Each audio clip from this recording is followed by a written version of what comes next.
Sailing Mia'dan herkese merhaba. Bu bölümde kiraladıkları tekneyle bizi ziyarete gelen dostlarımızla buluşuyor, keyifli günler geçiriyoruz. Yelkenli tekne kiralama konusunda deneyimli olan arkadaşlarımızdan tekne kiralamanın püf noktalarını öğreniyoruz.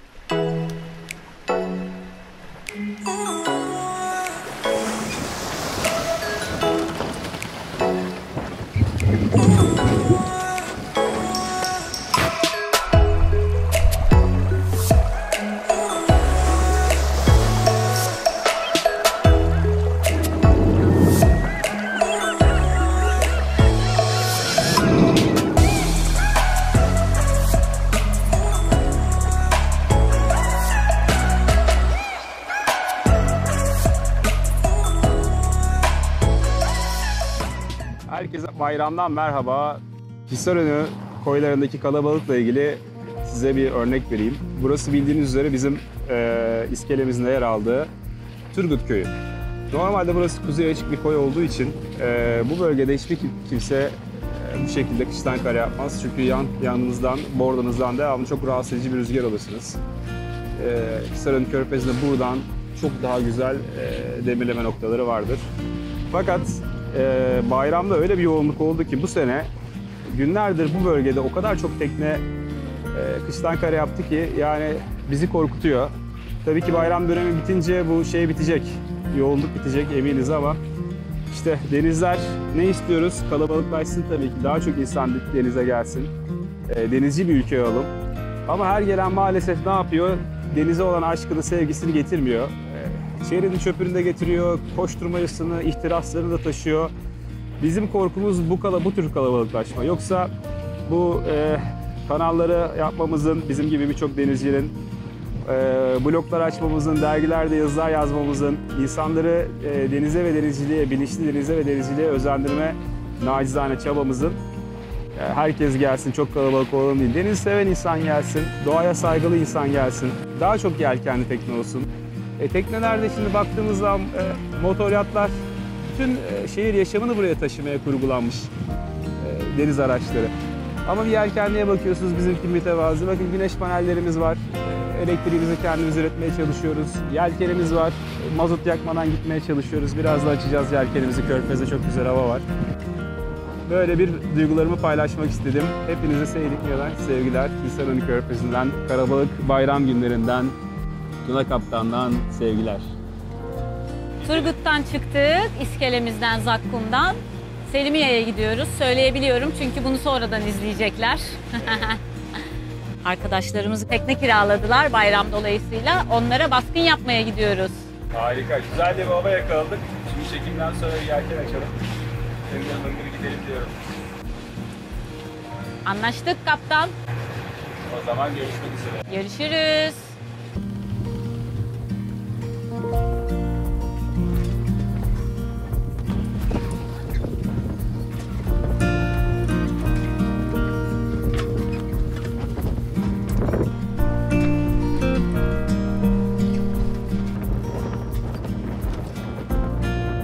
Selimiye'den merhaba. Bugün bayramın ilk günü sayılır. Arife yani. Selimiye'ye demirledik. Arkadaşlarımız geliyorlar yanımıza. İkmal yapmaları gerekiyormuş. Tekne kiraladılar Netsel Marina'dan. 2 günde bu tarafa geldiler. Şimdi Fırat onlara yardıma gitti. Şurada gördüğünüz sup yapıyor Fırat. Onların teknesine çıkacak, demirlemelerine yardımcı olacak. Deneyimli denizciler aslında zaten ama burada çok tonozlar falan var. O yüzden az önce bir tekne çıktı oradan. O teknenin çıktığı yere Fırat demirletecek onları.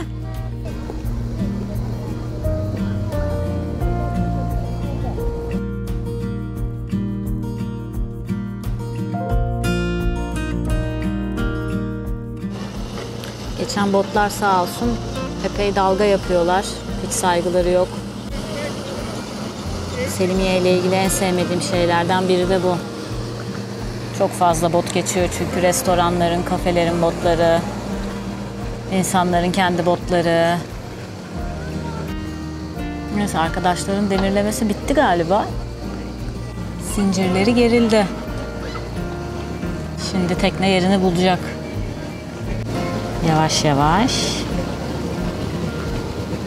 oturacak hattına.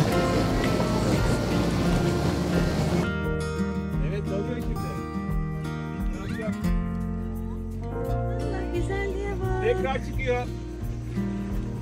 Ne kadar yakınımızda.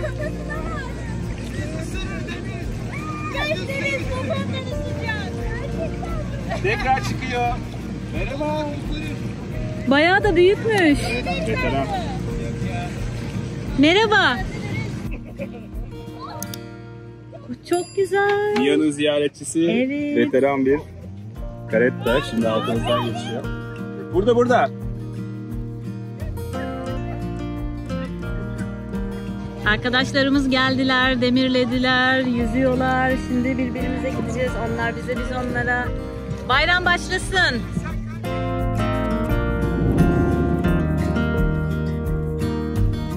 Görüşürüz Mia. Yakınlardayız. Evet, yine güzel bir gün Selimiye'de. Bugün biraz daha mutluyuz çünkü İzmir'den arkadaşlarımız geldi. Çok sevdiğimiz 3 aile bizle beraber bir tekne kiraladılar. Şimdi sizleri hem onlarla tanıştıracağız hem de tekne kiralama ile ilgili bize belki bazı detaylar paylaşırlar. Size maliyetler nasıl, artıları eksileri neler, onlardan bahsederiz. Hoş geldiniz.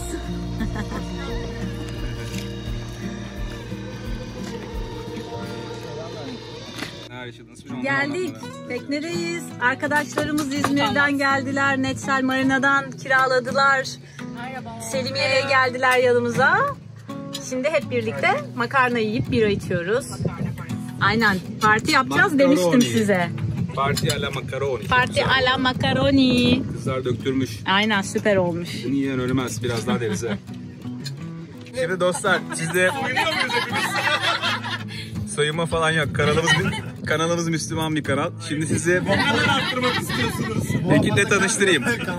Umut benim çok eski bir arkadaşım ve kanalımıza devamlı şu yorumu gönderen bir arkadaş. Ya Fırat, şu YouTube videoları çekerken biraz kasılıyor gibi oluyorsun. Rahat ol abi diyordu. Şimdi Umut'u görelim bakalım. Sailing Mia'ya hoş geldiniz. Tamam. Umut'a çok yüklenmeyeyim. Şimdi herkes bir kendini tanısın. İsimleri bir alayım. Merhabalar, Özgecan. Deniz. Şelale. Can, Gökçe. Aha yine bana geldi. Umut. Tekneyi nereden kiraladınız?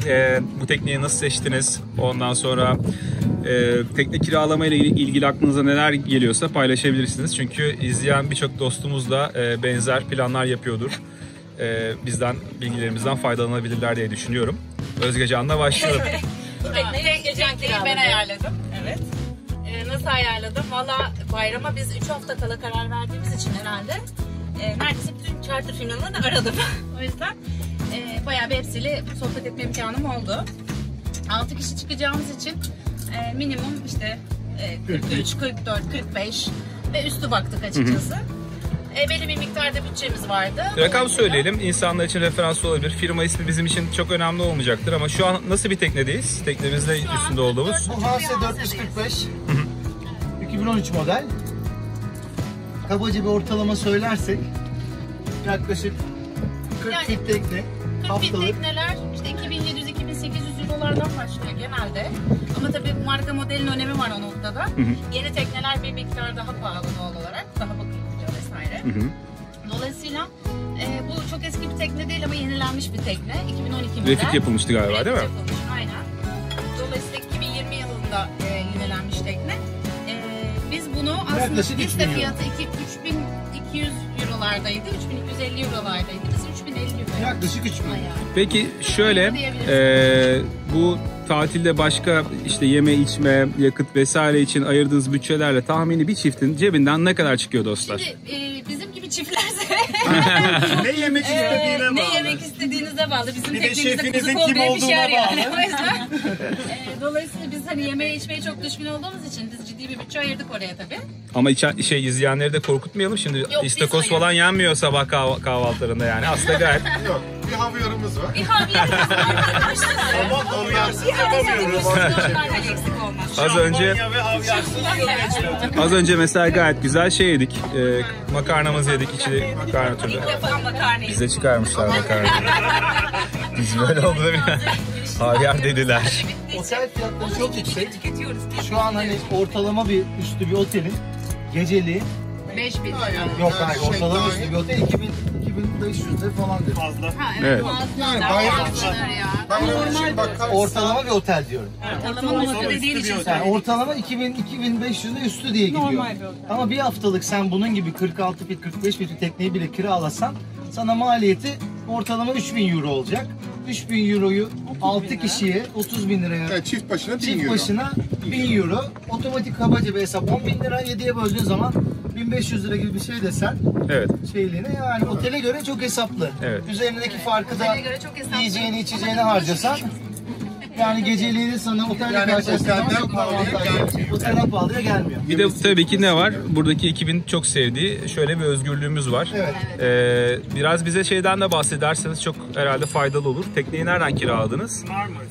Marmaris'ten kiraladınız. Nasıl bir seyir planladınız? Bir koşturmaca, bir aksiyon planınız var mı? Oraya gidelim, buraya gidelim. Çok erken çıkma planımızı uyguladık. Öğlen 1 gibi falan bütün her şeyimiz bitmişti. Şansımıza tekne ilk defa denize çıkacağı için boştu. Alışverişimizi hızlı bir şekilde yaptık. Normalde akşam 5 gibi alabiliyoruz. Evet, normalde akşam 5 gibi falan alabiliyorduk. Orada kalmamız lazımdı. Fakat erken aldık malzemeleri ve öğlen 1 gibi çıkıp ilk noktamız Serçe Limanı'ydı. İlk hedeflediğimiz havanın durumuna göre çok güzel bir hava da vardı. 20 knot, 22 knot, 18 knot arası değişen full arma 4-5 saat yelkenimizi de yaptık. Güzel bir yelken seyri Çok yaptınız. güzel, özlemişiz de. Ondan sonra motorla Serçe'ye girdik.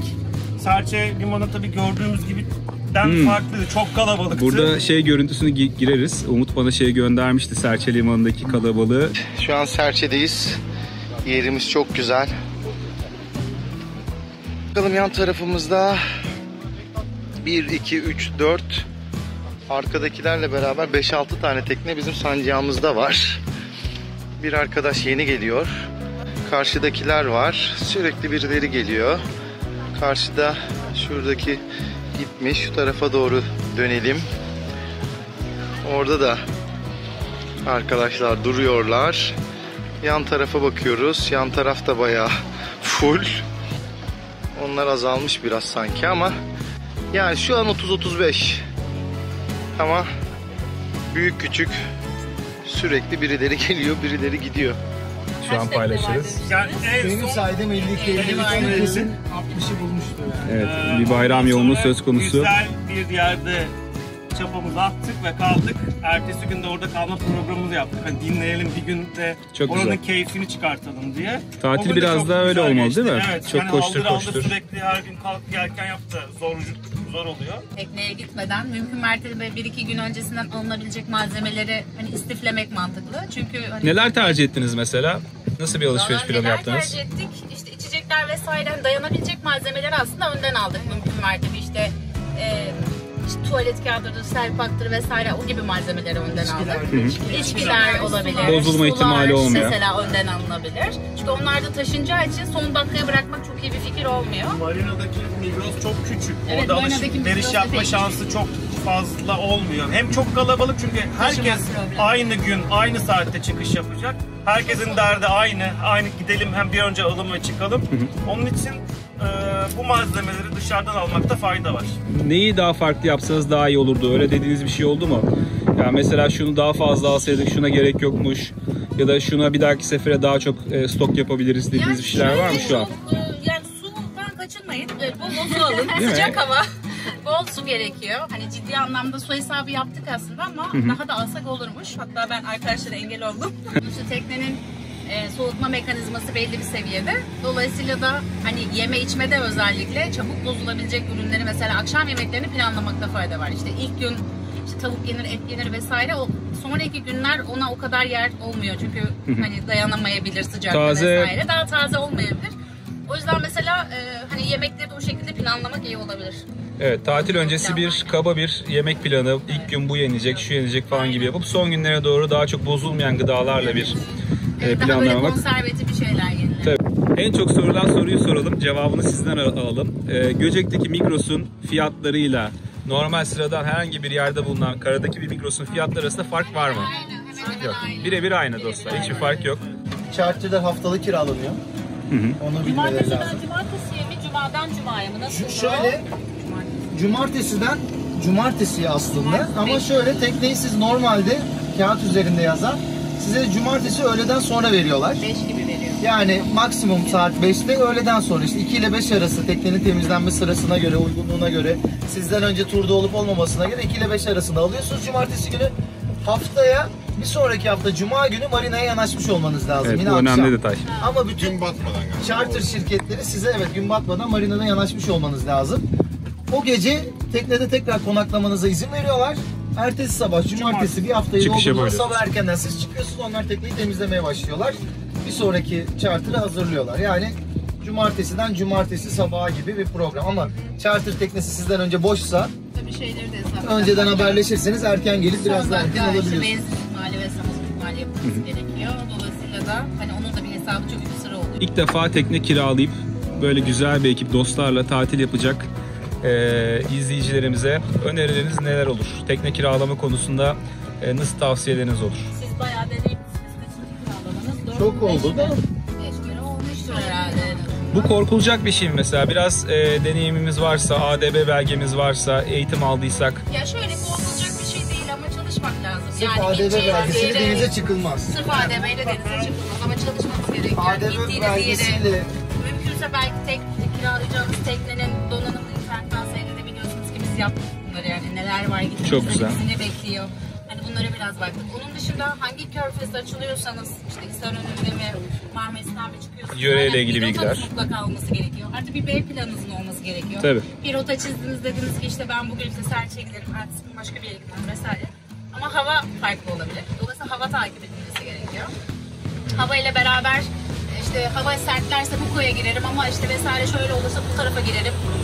Bunları düşünmeniz lazım. En önemlisi su ikmali, yemek ikmali, hani alışveriş Bunları imkanlarının programlamak. olduğu, işte ne bileyim mazot ihtiyacı doğarsa nereden mazot alabilirim en yakın, işte ilk yardım ihtiyacı olursa sonuçta teknedesiniz ne olur ne olmaz. Hani bu gibi şeyleri detaylı biraz düşünmekte fayda var. Çok güzel. Korkulacak ama bir şey değil ADB belgesiyle tekne kiralamayı Mutlaka önermiyoruz. Mutlaka tecrübe lazım. Yani mutlaka en az bir ya da iki defa bir Profesyonelce. eğitmenle beraber çıkılması da fayda. Uğur Hoca'nın kulaklarını açınlatalım. Buradaki tüm denizcilerin hocası, Hepimizin hocası Uğur Hoca. bize çok şeyler kattığını düşündüğümüz. Sayesinde buradayız.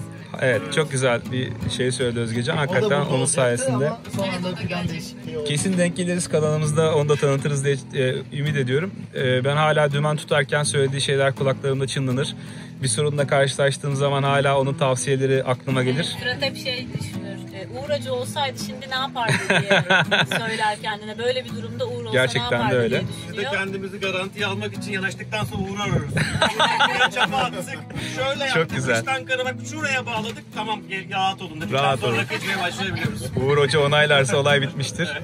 Buradan tabii sadece Uğur Hoca değil, iyi bir yelken eğitmeninden, iyi bir yelken okulundan, iyi bir eğitmenden ders almanın, kurs almanın öneminden de bahsetmiş olduk. Bu sayede rahat bir şekilde tekne tatilimizi yapabiliyoruz, güvenle uyuyabiliyoruz. Güvenliği elden bırakmamak gerekiyor. O da Evet. önemli. Biz de Demir Bükey gibi bir kaptanımız olduğu için Evet, güvenliği elden bırakmıyoruz hiçbir zaman. Umut da bu konularda çok Buradayız dikkatlidir. double check. Süper. Hep iyimserlikle olmaz yani. Gemi yüzmez diyorsun. Hep kayık yüzmez. iyimserlikle yüzmez yani. Arada kötü senaryoları da düşünmek lazım. Hazırlıklı olmak lazım her şeye. Denizin şakası olmaz. Şeyi sormak istiyorum. Teknede alırken, tekneyi teslim alırken firmadan istememiz gereken veya kontrol etmemiz gereken detaylar var mı?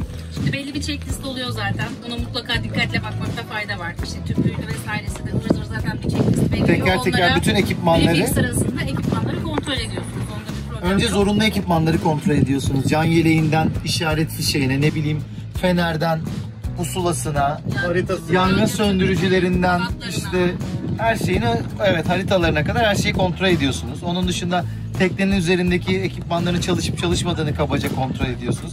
Tekneyi bir gözle kontrol ediyorsunuz. Sağında solunda ciddi bir şey var mı? Daha sonra yukarıya çıkıyorsunuz. İşte donanımını kontrol ediyorsunuz. O size, çünkü tekneler her ne kadar hani temelde bir iki tip şey olsa da hani detaya indikçe fark ediyor, işte arabaları, yelkenleri, şeyleri, onları teker teker şey yapıyorsunuz. İşte manevra pervaneleri olup olmaması, seyir çalışmadığını. ekipmanları, onları kontrol ediyorsunuz. Yani bunları ihmal etmemekte fayda olmalı. Halatlar, switch'te bulunması gereken Uzun lap mutlaka lazım. bir tane en Bir azından. tane ya da iki tane koltuk alısı mutlaka olması Minimum 50 gerekiyor. metre. Bir tane. Başka? Mutfakla ilgili bir şeyler var mesela. Mutfakla ilgili oluyor. charter firmasının tabii farklı bir şeyi var. Orada ekipmanları var ama hani böyle bizim gibi yemek yapmayı seviyorsanız, yemeği içmeyi seviyorsanız özellikle yabancıları kiraladıkları için tekneleri işte rakı bardağı gibi, Türk kahvesi gibi tekneye çıkmadan isterseniz bunları ücretsiz olarak genelde sağlıyorlar. Sormakta fayda var yani. Rakı bardağı isteyin.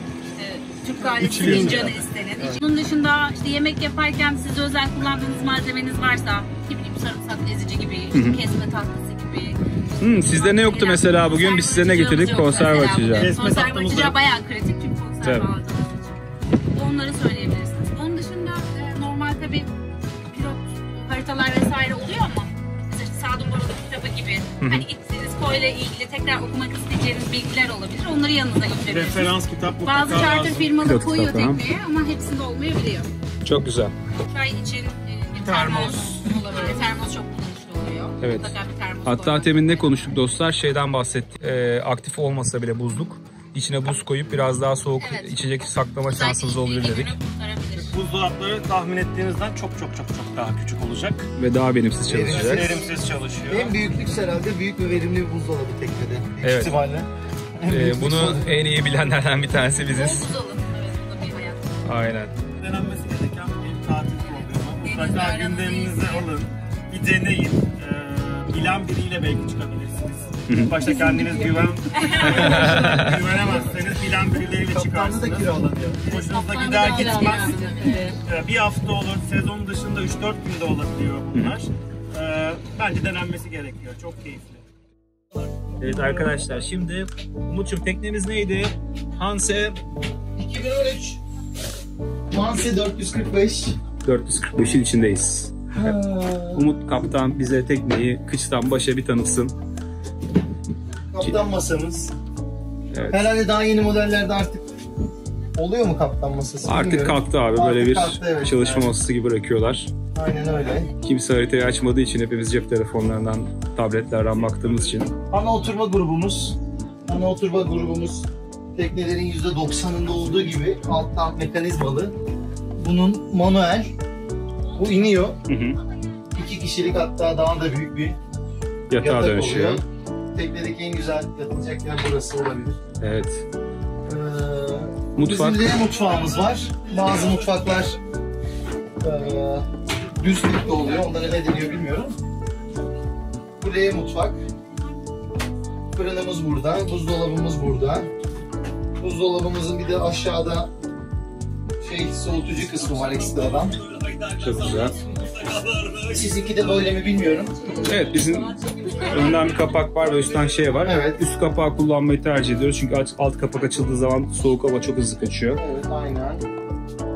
Kıçta 2 kameramız var. Şu detayı çok sevdim. Böyle güzel bir lumuz Evet, yapılmış. ondan bahsettim. Yemek Hanselerde. yerken Aynen, çift taraflı. dışarı Çok güzel bir. görmek.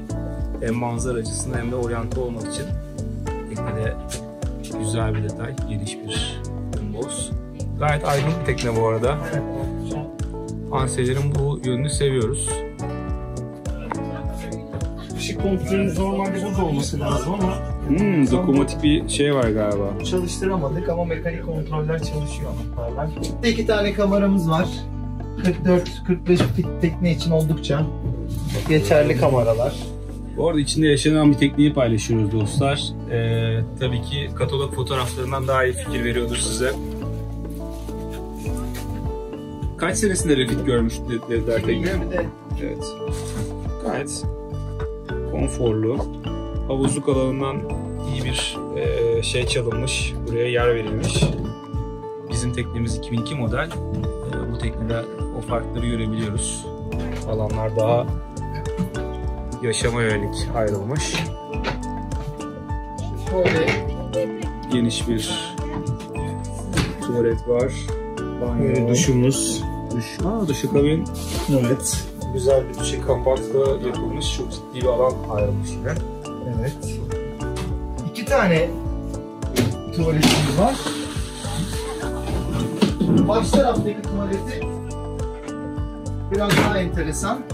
Çift kabin. İskele tarafta tuvaletimiz var. Evet. Şöyle iskeleyi göstereyim. Yine iskele tuvaletimiz var. Sadece tuvalet. Sancakta ise duş var. Tek bir duş var ayrı. Evet. Enteresan, ikisini dağıtmışlar. İkisine geniş ayrılmış bu sayede. Gayet güzel gözüküyor. Kameralar master cabin formatında da yapılmamış, ayarlanmamış. Büyük ihtimalle bu paneller çıkıyordur ve istenirse belki çok pratik olmayabilir. Bazı teknelerde kolay çıkartılabiliyor paneller. Büyük bir master cabin'e dönüştürülebiliyor. Ama şu anki senaryo için, 3 çift için Oldukça yeterli fazlasıyla. evet. Hatta havuzlu belki ve havuzluktaki masası biraz daha kullanışlı olsa hani 4 çifte rahatlıkla Evet. seyahat edebilir. Kabin sayısı değil de bizi burada limitliyor. Havuzluk alanı. Zaten birinci parametre buzdolabı büyüklüğü ve havuzluk alanının konforu. Evet. Böyle bir tekne kiralamayı veya satın almayı düşünen dostlarımız için belki fikir verir amacıyla gerçek yaşam senaryosu içindeki bir... Dolapları da oldukça yeterli, saklama alanı Evet. oldukça yeterli. Koltukların altları, bu taraflar, her tarafta güzel saklama alanları Evet, bırakılmış. koltukların altları, alt taraflarımıza sabit yapmamışlar. Genel olarak puanımız kaç Umut Kaptan? Bence bir 4 yıldız 5 üzerinden. Vallahi evet. Yani Hızlı bir baktığımız zaman çok irdelemeden yaşam alanlarına alabilecek güzel bir tekne yapmış şansı. Sizlerle paylaşmış olduk. Teşekkür ederiz tur için. görüşmek üzere. Alın vakit ayırdıysın arkadaşlar. Bundan sonrası artık baş başa birazcık keyif yapmak. Planımız bu akşam burada kalmak gibi gözüküyor. Gece Selimiye bayağı keyifli. Yarın beraber Bence'ye geçmeyi planlıyoruz. Birazcık da hava gelecek. Sabah erken bir seyir yapacağız. Yani Selimiye'de durum da bu. Biraz yakından da gösterelim. Buradan DJ müziği girsin.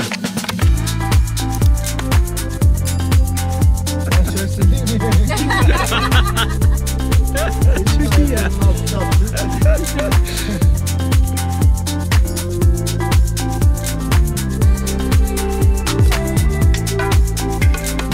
Selimiye'de yoğun bir bot trafiği var.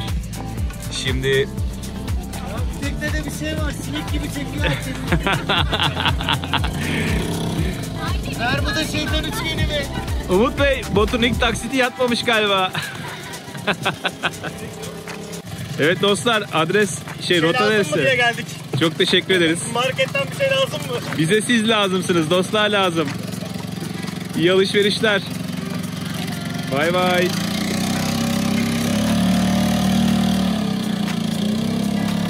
Evet, denizdeki yaşamın klasiklerinden bir tanesi erzak alışverişi için botla sahile gitmek. Küçük bir benzinli motorları var, kiraladıkları teknenin. Gayet güzel. Küçük bir dinghy. Biz biliyorsunuz sailing ya da elektrikli tercih ediyoruz. Hepsinin kendi dezavantajları, avantajları var. Selimiye'yi size biraz göstereyim. Bayram sebebiyle cıvıl cıvıl. İçinden geçmekte olduğumuz dönemi düşününce, pandemi dönemine, bu görüntülerden biraz keyif almak lazım. Tekrar insanlar tam olarak gönül rahatlığında olmasa da tatil yapıyorlar.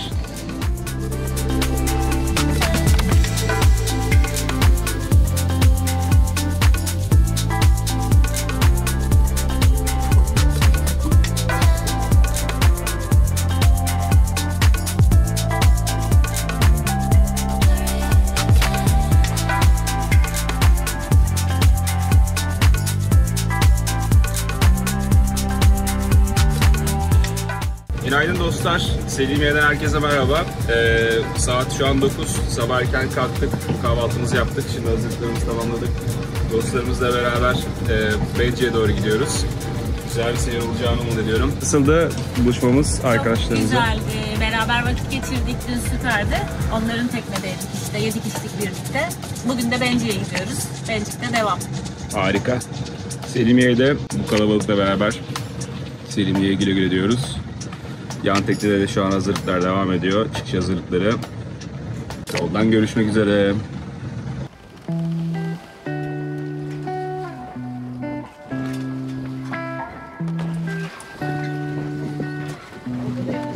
Oğlum yürü git yolumuz parlıyor ya. Neyse artık ya.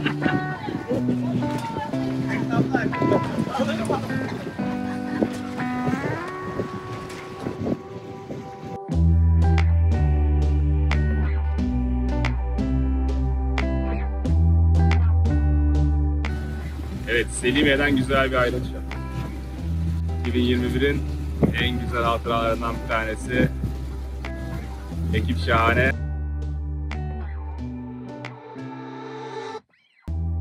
Şimdi hep beraber Benci'ye gidiyoruz. Dostlarımız arkada. Çok güzel bir ekip, çok neteler. Hazırlıkları, ekip çalışmaları falan muhteşem. Umarım sık sık beraber seyir yaparız dostlarımızla.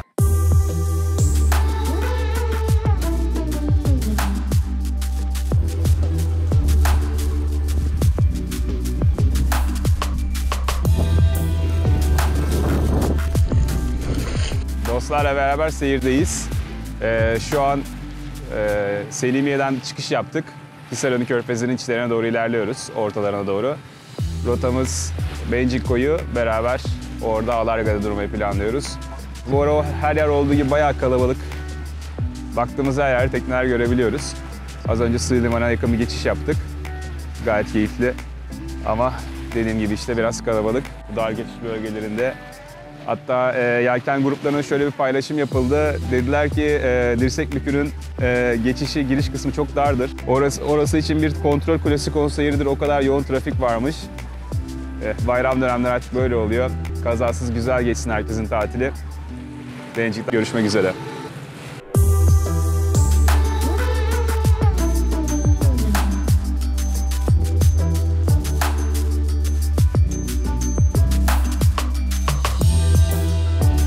Tuna Kaptan, neler yaptın aşağıda? Bugün kahvaltı menümüzde neler var? Meyve. Oo, taze meyveler ve müsli. Mia teknesinin olmazsa olmaz kahvaltısı. Bir şeyler söylemek ister misin? Akdeniz! Evet, Tuna Kaptan'a yanlış soruyu sorduk. Güzel girdin ama yani bir Akdeniz birikmiş. Aynen, arkada mavi deniz. Acaba jenerik videomuzu bu mu yapsak? Dostlar, bu arada yeri gelmişken ne paylaşmak istiyoruz? YouTube istatistiklerimize baktığımız zaman izleyicilerimizin çok büyük bir oranının kanalımıza abone olmadığını fark ettik.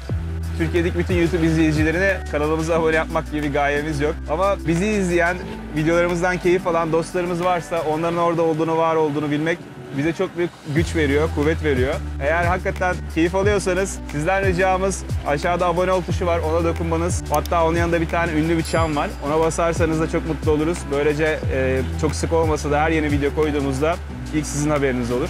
Şimdiden abone olanlara teşekkürler. Hepinize maviliklerden sevgiler.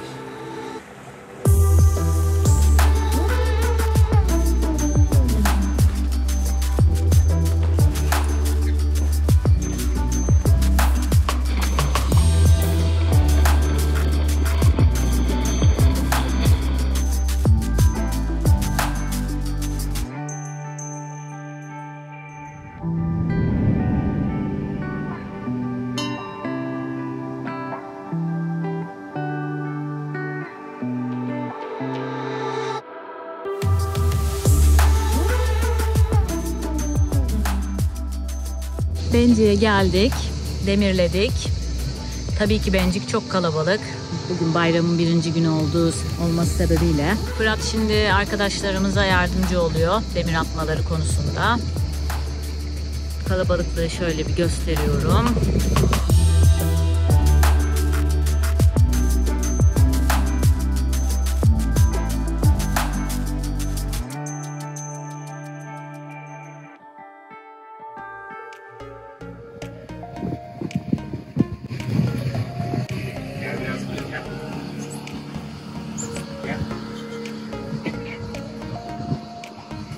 Bu Mia'nın en sevdiği aktivite. Dedim ve dalgadan korktu, kaçtı. Özellikle babasını aradığı zaman çok mutlu oluyor. Bak keyfe bak. Keyfe bak. Kızım. Oh. Oh, ben öptüm babacığım. Oh, ben öptüm babacığım. Babacığım çok tatlı bu, çok tatlı bu. Hadi gel biraz da bu tarafa. Hadi gel. Gel. Gel biraz da bu tarafa. Gel biraz da bu tarafa tarayalım. Oh. Uzun tüyleri gitmemiş artık. Kısa tüyleri kaldı. Çok az tüy bitiyor. Kış tüyleri gitti, yaz tüyleri çıktı.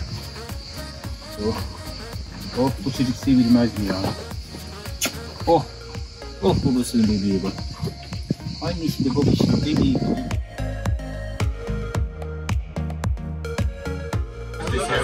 Şimdi süper bir tekneye misafir oldum. Bayram ziyaretine. Burada 5 tekne bir arada. Acayip güzel bir ortam var. Size paylaşmak istiyorum. Herkese tekrar merhaba. İlk önce iyi bayramlar.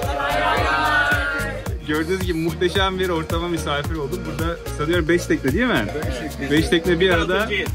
Kocaman 6. tekneyle beraber kocaman bir aile bir arada bayram ziyaretine. Mia ile beraber çok teşekkür ederim. 7 olduk. Bu güzel sahneyi paylaşmak istedim. Denizdeki dostluk ve arkadaşlığın bayram kutlamasının en güzel örneklerinden bir tanesi. İzleyen tüm dostlarımıza buradan iyi bayramlar olsun. Belki biraz gecikmeli olacak. Bencik'ten sevgiler.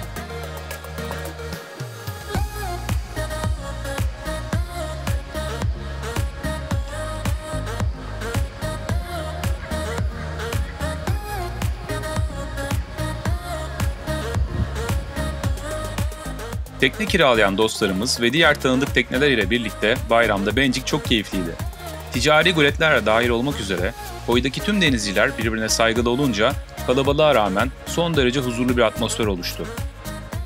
Birlikte geçirdiğimiz güzel zamanlardan sonra dostlarımıza ayrılık vakti gelmişti. Onlar Marmaris'e doğru dönüş seyrine çıkarken biz de Turgut'taki iskelemize dönüşe geçtik. Kimsenin keyfini kaçırmayın. Fairline, rolanti al makineni. Bir bayram klasiği, telsizde sabah küfürleşmeleri. Heyecanlı kısmı... Motor yat dinlemeye. Buyur kardeş. Fairline marka motor yat. Buyur kaptanım, dinliyorum. Mevzu da şu, Selimiye girişinde motor yat çok hızlı geçiyor. Diğer teknelerden anons geliyor yavaş geçin diye. Genelde bu tür yavaşlama anonslarına cevap gelmez ama motor yatın kaptanı veya sesten anladığımız kadarında çaylak miçosu buyurun falan diye racon kesti. Cevap gelmedi. Özellikle bayramlarda ve yani tatil günlerinde inanılmaz kalabalık oluyor her yer. Evet, birbirimize saygılı olmak zorundayız. Motoryatlar gerçekten çok hızlı geçiyorlar ve çok dalga yapıyorlar. Seyirdeki yelkenliler, demirdeki tekneler hepsi yalpalanıyor çok kötü bir şekilde. Yani içeride yaşlı olabilir, yemek olabilir, sıcakça olabilir. Bunlara gerçekten çok dikkat etmek lazım. Ama öbür taraftaki teknenin de 16. kanaldan motoryatın kaptanına küfretmeye hakkı yok. Ben de bayram sabahı bunu duymak zorunda değilim. Çok ağır küfürler vardı, onu çekemedik. İkisine de çok sinirleniyorum. İkisine de diyecek bir şeyim yok. Herkes birbirine saygılı olsa keşke, diyebileceğim tek şey bu. Evet, Tuna Kaptan güzel bir noktaya değindi. Evet, yani gördüğünüz gibi Kanal 16 biliyorsunuz. Adamın rolantasi 10 knot'tir. O motorun rolantisi 10 knot'tır diye. Yani görüyorsunuz 16. kanal normalde seyir güvenliği için kullanılması gereken bir kanal ama büyüyemeyen çocuklar burada da böyle eğleniyor. Evet dostlar, böyle oturuyorsak demek ki bir videonun daha sonuna gelmişiz demektir. Umarım iyi vakit geçirmişsinizdir. Videomuzu beğendiyseniz beğenmeyi ve kanalımıza abone olmayı lütfen unutmayın. Yorumlarda bizle neler görmek istediğinizi paylaşabilirsiniz. İlk günden beri çok güzel yorumlar alıyoruz. Vakit ayırıp fikirlerini bizlerle paylaşan tüm dostlarımıza çok teşekkür ederiz. Gerçekten de çok mutlu oluyoruz. Ellerinize sağlık dostlar. Bir sonraki bölümde görüşmek üzere o zaman. Beylik Mia'dan hepinize sevgiler dostlar. Güzel bölüm oldu bence. İnşallah beğenirler. İnşallah. Bak birisi like tuşuna basıyor şu an. Tekne ve deniz yaşamı ile ilgili videolarımızdan haberdar olmak için kanalımıza abone olabilir, görüşlerinizi yorumlardan bizimle paylaşabilirsiniz. Hepinize Mia Teknesi'nden, denizlerden sevgiler.